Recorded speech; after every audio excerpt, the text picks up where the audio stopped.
You're watching Drake Wing Gaming. Enjoy the video. Hey guys and gals, Nary here from Drake Wing Gaming. Some of you know me on Twitter, the Gaming Dragon. Today I'm coming back at you another Let's Play episode of Tennis Ace June's Path. So, let's go ahead and jump right back in, shall we? I'm going to go back a little bit, because one of you told me there's a cute little scene if we pull on the console harder, so I'm going to go ahead and do that. Alright, anyway, guys and gals, go ahead and sit back and enjoy for the next 18 minutes of entertaining. Let's jump right in. Alarm chain, you are up. And let's go. Okay, pull harder. Without even giving it a second thought, I decided to pull the console even harder. But be careful! Ah! Without warning, a pile of CD cases came flying out of the closet, hitting me on the head a bunch of times and falling to the floor. Ah! My CDs! I think my head is more important than the CDs. Son of a... Ow! I think a few of the CD cases fell corner first on my head. I reach for it and immediately feel a sting upon touching it. I bring my fingers back to eye level, and sure enough, I see blood. Oh, this isn't good. Ah! You're bleeding! Yeah, could you... Ah! He flips out completely, running around the room, randomly opening drawers and throwing their contents out as he desperately looks for something. Just calm down. Ah! Where's the gauze? Where's the first aid kit? Where? I grab his muzzle with my hand and force it closed, forcefully moving his head to watch, so he's looking at me. Calm down first. Look for it after. Once he takes a deep breath and nods, I let go of him. Sorry. He scurries out of the room. Man, this thing stings like hell. I can feel the warmth of the blood oozing out of the wound. This is definitely going to be sore tomorrow. June is away for a couple of minutes. I try to focus on anything but the feelings of something warm running down my head. I brought something to clean the wound. Sit still and hold down. Still and hold down, okay. Sit still and hold down? Here's someone who certainly isn't going to become a famous author anytime soon. Oh, my goodness. I decide not to make a fuss. Oh. I'm a bit worried over having someone like him dressing any wound. I decide to just be a good patient. June sits down on the edge of the bed, and the edge of his bed, and asks me to sit on the floor between his legs. Ah, I see. This way he has easy access to the top of my head. I do as he says, leaning close until I can feel some of my fur grazing his stomach. He's very warm. I'm surprised with how gentle he is. Ah, here, I'm gonna use this now. He makes sure to show me everything that he's using before he actually uses it. Oh, that's cute. Oh, nice. I never stopped to think about it before, but knowing exactly what he's doing as he does it helps keep me relaxed. Not only that, his touch is so fleeting and soft, I can barely feel anything, let alone pain. In fact, even as I'm aware that I have a cut somewhere on my head, all that I can feel is a pleasant, caressing touch. Oh man, there was so much blood that I thought this would be a more serious wound, but this doesn't look bad at all. I'm really glad. I guess head wounds just bleed a lot, even if they're pretty minor. The head has a lot more blood vessels than most parts of the body, so there's just more blood to seep out. It doesn't necessarily mean that it's a deep wound. Oh, really? I didn't know that. I'm relieved. Oh! I hear a light gasp coming from him. Is there something wrong with my head? What? Oh, no, it's just... Your tail's pretty lively. Huh? As soon as I become conscious of it, I realize I had been vigorously wagging my tail the whole time. Not only that, it's been brushing up against June's legs the whole time. Oh god, I'm so sorry! Don't worry about it, it's no big deal. Even as he says so, this is so embarrassing. I'm glad he can't see how red my face is right now. It's really soft. I feel something soft draping over my shoulder. I reach my hand with my hand since I'm not allowed to move at the moment. It's really soft and... Furry? Is this his tail? June giggles under his breath. There, mine's touching you too now. You don't have to be embarrassed. But the touching isn't what had me embarrassed. Well, I just take this to mean that he doesn't even register my tail wagging as something to be embarrassed about. Thanks, June. For what? For taking care of me, even though I did this to myself and kind of wrecked your CDs in the process. It's fine, the CDs are just things. I can replace them if any of them broke. I'm just glad you're okay. He's really warm. Although, this time I'm not talking about his body. He's just a warm person. I have to say I'm surprised. Your fur is really soft, Yuichi-san. I'm kind of jealous. It's not all roses. It takes quite a bit of brushing in the morning to keep it from looking like a mess. Oh, I hadn't thought of that. I guess I'm fine with my own then. It's not as if your fur weren't soft enough already. I give his tail a gentle squeeze, petting it a few times. Thank you. I actually use a special shampoo for tiger fur. My parents tell me I worry too much, but I kind of got used to always wanting to look my best. Although, I guess I've really let myself go in recent years, what with all this extra weight. You weren't always like this? Nah, I used to be pretty fit. Although, I guess compared to someone like you, I was just thin. There we go. Lovely scene. You guys are right. Lovely scene. I didn't start gaining this extra weight until a few years ago. I really should be more careful with my body, huh? Even though it's been years since I quit performing, I've always taken good care of my fur. Although, I do wish it would be shinier and silkier. I'm sounding like a girl, aren't I? A little bit. It's fine, though. I never really thought much about it. I just keep my fur trimmed so it won't get in the way. But I'm also lazy about it, so I let it grow out until it can't anymore. But being a tennis player, I never really had to worry about my looks. Was it really that big of a deal for you? Kinda. The judges at the competition were always more worried about the music, of course, but they also paid attention to other things. To be a performer, you really need to pay attention to detail. The classical music is still considered in many circles to be a high-class hobby. So the way you dress, the way you talk, the way you carry yourself, they would judge you based on all these things. Eventually, it just became such second nature for me to take care of my looks. Brushing my fur, using special shampoos, eating healthy foods. I got used to all that. Although, I guess I did fall into the junk food habit after I stopped competing. Wow, I never knew all these things were important for someone like him. This is the kind of thing I would never have guessed if I were just a spectator looking from the outside. I feel a soft touch against the back of my neck.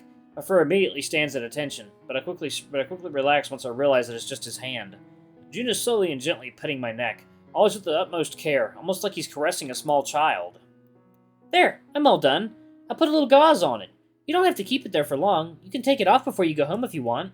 You're a pretty good patient. Usually when I'd hurt myself, I always cause a fuss when my parents tried to treat me.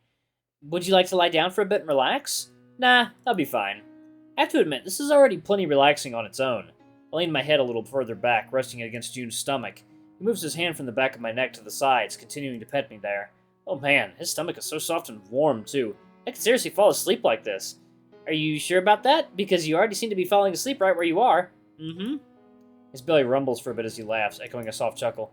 Come on, sleepyhead, if you want to stay awake, then you should probably get up now. Aw, 5 more minutes. I'm not your mom, you know. Oh yeah, we should probably clean up the CD mess there. Right, I honestly forgot about that. Since you've already got the console down, we might as well play something, right? Oh, wait, I don't have any 2-player games. I'm fine just watching you play something. Really? Because I'd be fine just watching you play something too. How about we decide on a game first, then we'll see who gets to play. Okay. Why don't you go ahead and choose something then? Nah, I've already played all these games over and over. You play and I'll watch. I'm sure it'll be more fun that way. He starts fiddling with the console, double-checking that everything is in order and working properly. Why don't you pick something you like? Don't expect anything grand, though. My console's super old. I take a closer look at it, and true enough, I recognize it. It's a Ruby 1. This thing went out of production almost 10 years ago. I had one of these as a kid. I have many fond memories of its games. Yeah, I like it a lot, too. Haven't played in a while, though. I wouldn't mind getting an upgrade. Why don't you, then? Even before I could see the look on his face, I already knew I made a mistake. We don't have the money for it. My parents are already working 2 jobs just to pay some personal bills I've piled onto them the past few years. I knew they'd give me anything I asked. That's exactly the problem. I don't want them to put themselves through tough times just to get me things. That's very mature of you, June. How many guys your age are capable of thinking about others like that? It's good that you're so considerate to them. Guys my age? How old do you think I am? 15? 16? He stares quizzically at me, blinking a couple times. Why? How do I answer that question without hurting his feelings? It's just a hunch I had. June shakes his head in the negative. I'm 19. Huh? 19? He's older than me? No way! How can you be 19? You're still in high school. And yet, you're perfectly fine with the idea of a 15-year-old being a senior? Well, it's true that it wouldn't make much sense. Did you flunk a year then?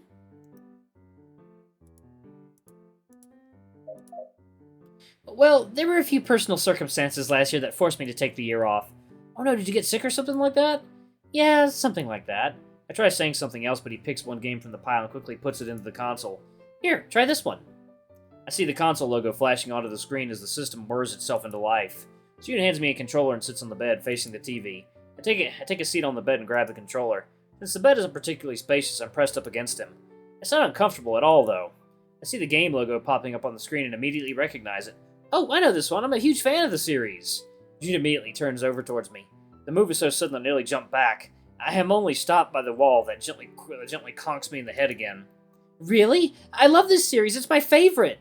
His eyes are almost sparkling with unbridled excitement. Yeah, I have all the new ones at home. You do? Ah. He starts doing a few breathing exercises. He's looking like a kid trying hard not to throw a tantrum about something they really want. I can have you over sometime so you can play them. Actually, scratch that. I'll lend you my console. Are you sure? What if I break it? Looking at how neatly your room is organized makes me doubt you might somehow break something on accident. Okay, if you're sure. Even though he's trying to act modest about it, I can see his eyes glinting with excitement. I won't lie, it makes me feel pretty good seeing how genuinely excited I can get him. I'm sure. I barely play on my own anyway. You can come to my house to pick it up at any time. Okay, thanks. With all that said, I choose to start a new game, careful not to overwrite his save files. He has so many! And start playing. It's fun how June watches so attentively. He avoids making comments on what I'm doing and just seems to genuinely enjoy watching me play. It's also one of the rare occasions where he actually goes quiet without things immediately turning awkward, I mean. I'm surprised you play these kinds of games, June. How so? Well, it's just that you're very story-heavy. If you don't pay attention to what's going on, you'll get totally lost, especially the older ones. I never really considered that. I do love these games, though. It made me want to become a music composer for a game company when I grow up. A composer? I thought you wanted to become a pianist. He looks away from me. I did, when I was a little younger. But I'm just not suited for that kind of life. After I realized that, I was depressed for a while. I started binging games and I avoided the piano. But these games and these songs help cheer me up. I wanted to be a composer so I can be involved in games that can cheer people up just like they did with me. Wow, that's pretty thoughtful coming from you. I never considered you the type to think too deeply about your future. I try not to. I'm not sure what's going to happen to me down the line. It's really scary. But you also can't run away from it forever. I may not be able to become a pianist anymore, but I found something else I want to do with my life. I'm happy with that. I'm glad you think this way. I'm still surprised, though. It's okay. I've had a long time to think about it, too. Immediately after saying that, he turns his eyes back to the screen and completely zones me out. I don't know if I should consider this as having extreme focus or having no focus at all. Both are troublesome. It's been so long since I've had this much fun playing an old game. I lose myself down a nostalgia trip, looking at all these characters and maps that I used to love, finding secrets that I used to know as a kid. This game reminds me why I used to love video games so much as a kid. I completely lose track of time as we continue to play. June, sweetie, are you there? I hear a female voice coming from the other side of the room. Is this his mother? Yeah, just a sec. I have a friend over. A friend? As soon as June opens the door, I stand up properly to greet whoever's on the other side. Somehow I don't think she'd like to see a strange person, even if it's a guy, sprawled over her son's bed when she knows her son had been there just a few moments ago. Aww. I'm greeted to the sight of a big, plump tiger with soft, gentle eyes. As soon as she locks eyes with me, she smiles. Oh, hello there, I'm June's mother. Yui? Oh god. Yui? How do you guys say that? Yui Kobayashi. It's a pleasure to meet you. I bow to her. I'm Yuichi Michimaya. It's a pleasure to meet you, ma'am. When I look up, I see her fawning at me. Oh, and you're so polite, too. You must be the tennis player June talked about, then. Wait, Mom? Huh, he's been talking about me to his parents, and her mentioning it made him jump? Oh, don't be such a stick in the mud, sweetie. He looks so nice. Leslie is a big fan of tennis, too. I'm sure we'd love to meet you. Why don't you join us for dinner? Wait, Mom! Oh, God. I don't have time to respond, as she immediately grabs hold of my wrist and starts pulling me to the living room. June follows behind, too shocked to say anything. Meeting her is starting to shed some light into June's boisterous personality. Once we get to the living room, I see a burly tiger sitting on a cushion and watching TV. Honey, June's brought a friend over! The man shuffles in his seat, turning to look at us. A friend? What are you... As soon as his eyes fall on me, he freezes. I don't think this is a good sign. Oh, he's a policeman. Cool. He gets up, standing menacingly close to me, his eyes mere slits. You! His voice is low, almost like a growl. It's enough to make me shiver to my core. It doesn't help that he looks pretty strong, and... Is that a police cap he's wearing? Sir? Oh, no. June mutters something under his breath. The father lifts up both of his arms. I instinctively close my eyes and lift my own arms to cover my face. You're him! You're really him! Oh my god, oh my god, oh my god! The man wraps his arms around me and begins to squeeze me incredibly hard. What? I'm at Sushi Kobayashi. It's such a pleasure to meet you. Oh my god, I can't believe you're actually him. It's a pleasure too, sir, but can you please let go? You're hurting me. Oh, sorry, I guess I got a bit too excited. His laugh is so loud that I swear I can feel stuff rumbling around us. The first instinct is to reach up and cover my ears, but I don't want to seem rude. I'm sorry, I'm a bit overwhelmed. Who am I supposed to be? Dad's a big tennis fan. He's been following your career for the past 5 years. Kept tabs on every single one of your matches. I think he even has most of them on video. Shh, you don't have to tell him. I mean, I prefer to have this told to me, otherwise I'd assume your reaction just now is how you treat all of your son's friends. In which case, you'd come out looking even weirder. I can't believe you're actually him. When my son told me he met a tennis player named Yuichi Michamaya, I thought for sure it was just some happy coincidence. I didn't think for a second. He smacks his fist on his palm and, without finishing a sentence, runs to his entertainment center where he takes a VHS tape? VHS, huh? Talk about old school. He pops it into the VHS player and eventually images come up on the screen. I immediately recognize it, because the one on the screen is me. This is you, and this is also you. His eyes keep going from the TV to me. He also keeps making extravagant gestures in childish excitement. When I look over to June, who's standing next to me, he looks completely horrified. Dad, please settle down. Sorry, I guess I got too excited. It's just, I can't believe Yuichi Michamaya is standing in my living room. What are you even doing with my son? I never thought he'd be able to make friends with an athlete. Thanks for the vote of confidence. Huh, guess every kid is embarrassed by their parents at times. It's universal. It's weird how incredibly similar he is to his parents, though. Frighteningly so. Well, June is very fun to hang out with, even if he's a little overwhelming sometimes. Still, he's a nice guy. We like having him around. Wow, this is wow. Still, why would you follow me anyway? I'm not even a professional player yet. I know it'd probably be much more exciting to watch professional matches. Not at all. I love seeing diamonds in the rough. And to be honest, we've never had really talented players in Japan before. You're carrying the hopes of our nation as a player. You're certainly the best. Why wouldn't I follow you? Well, I'm not the best. Not really. I can't compete with other players in the major leagues, and even in my own league, I still can't get number 1. Tanabe's the better player. If you want to root for someone, it should be him. Kobayashi Sr. groans, rolling his eyes.